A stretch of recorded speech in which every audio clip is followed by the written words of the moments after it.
Hey everyone, Nick here with another Alien Covenant theory. So this one's kind of something that I've alluded to in other videos and also talked about as well, because I did a video called What Happened to the Engineers in Alien Covenant, and in that one I speculated that David possibly used the black goo on the Juggernaut to actually wipe out the race. And my prediction mostly came true in the stuff that followed, with the CinemaCon footage, descriptions first talking about David unleashing the cargo of the black goo on the engineers, and now actually us getting images of that exact scene, and obviously the engineers in the film. So a lot of people have been kind of asking me and posting in the comments and stuff saying, how was David able to defeat the engineers and kill them and wipe out their entire race on their actual home planet? Now I think there's a couple of reasons this happened. One being, I'm guessing they didn't expect an attack from this Juggernaut ship, or they didn't expect the ship at all. And two being that this settlement of engineers that actually,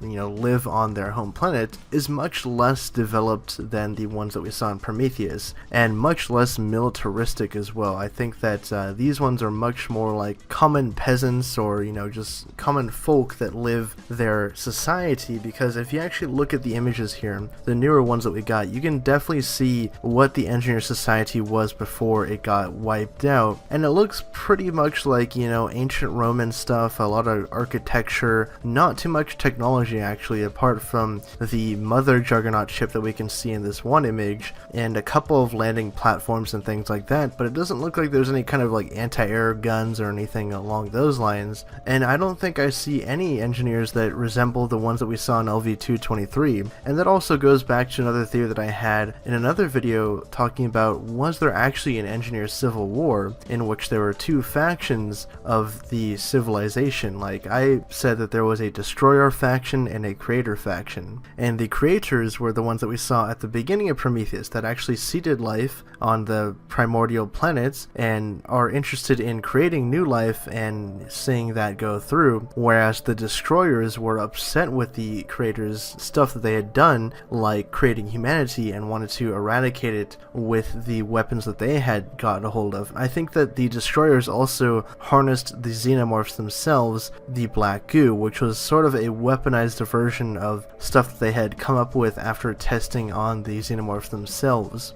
So like I mentioned though, I believe that David was able to actually wipe out the engineers here, because just given by what we're seeing here, it looks like this was very much not a battle-ready civilization of engineers on the planet. And also it's an interesting parallel too, because in Prometheus, David was very infatuated with the engineers and what was going on with them. He had a strange affinity for them, even more so than he did with humans and his own creators. He really found a liking for the engineers and wanted to know more about their race and what they were up to. And he knew that they were planning to go to Earth to wipe us out, because he said sometimes to create, you must first destroy. So the interesting thing about that is that David has kind of gone full circle. He's basically carrying out the mission that the engineers were going to do to us, but he's flipped it and done it to them. So I think that's a really cool thing. Definitely you can tell that he's got sort of a god complex about him.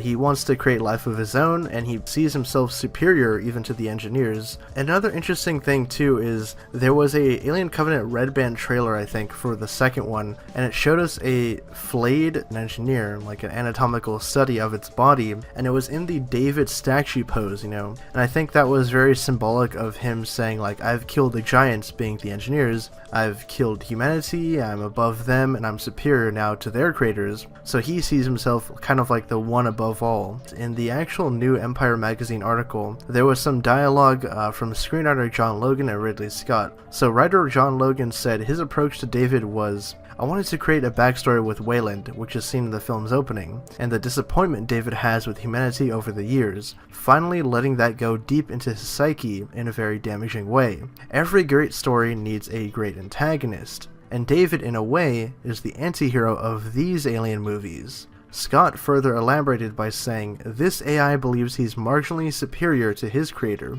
which creates an emotional reaction called anger. They've made him way too intelligent and way too sensitive. That was the error you'll find out in Covenant. the film's philosophical issues are going to be argued between the two synthetics, as David tries to win over his peer, Walter, driven by his own vanity.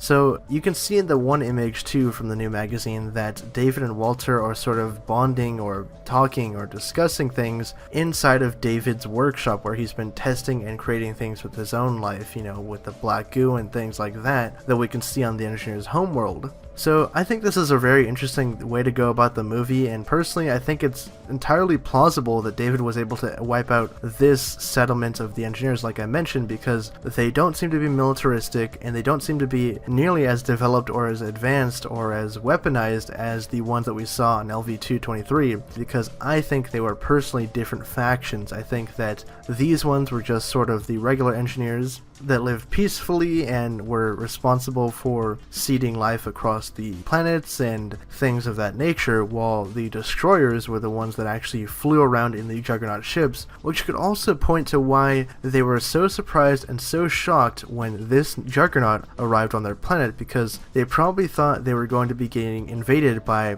the other faction, being the destroyers. So leave your own thoughts down in the comment section below. What do you guys think of this theory, and do you think it's entirely plausible that David was actually able to wipe out this particular version of the engineers, being that they were less developed than the ones that we saw in Prometheus? And also be sure to share any of the theories that you have as well, because we can get a good discussion going about this movie. I think that there's plenty to discuss about just the philosophical nature behind it and David's evolution as a character. I think it's really fascinating actually, and I'm glad that they're creating him as kind of the through line between these films. I think that's a great way to go about it, seeing the movies through this android's perspective when you're talking about creation and who made them and why, and exploring questions like that. I think that's just really fascinating stuff. So anyways, be sure to leave all that down in the comment section below. If you guys are new to the channel and you like this video, subscribe for more content and like this. We cover all the latest news, theories, character explanations, and trailer breakdowns here at the Hyper Network for everything in the Alien and Predator universe. So thank you guys again for watching. My name is Nick, and I'll catch you guys next time.